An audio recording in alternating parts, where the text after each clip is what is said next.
لیکن کیا یہ گل عجیب نہیں کہ جدو ساڈا بیٹا پیدا ہوئے اسی ادو خوشی تے کریے،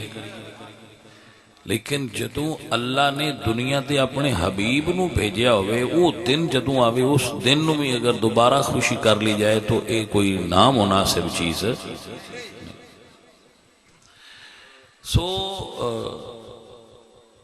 بعد لوگ اس دے اتے اے خیالات دا اظہار فرما رہے ہوندے ہیں کہ انج پھر صحابہ کیوں نہیں کیتا جی میں تسی کر دیو کہ جی انج پھر صحابہ فلاں ابو بکر صدیق نے کنے میلاد منایا، حضرت عمر نے کنے ملایا، حضرت وہ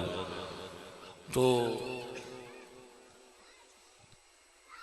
اس طرح اگر اسی گنن لگ پواں گے نا تو ایسیاں بہت ساریاں چیزاں نکل آنیاں نے جڑیاں صحابہ دے دور وچ بھی نہیں سن، لیکن ہن اسی وہ کر رہے ہیں۔ اصل چیز کیا ہے؟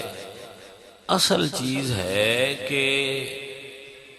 شریعت دے اندر الاصل فی الاشیاء اباحۃ، اصل چیز دے اندر ہر شے اللہ نے جو بنائی ہے اور ہر شرعی کم جڑا کیتا جائے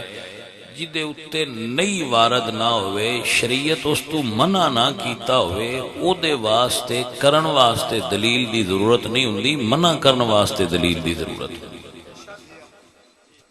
نبی صلی اللہ علیہ وآلہ وسلم دے میلاد دی خوشی دے دلائل تے موجود نے،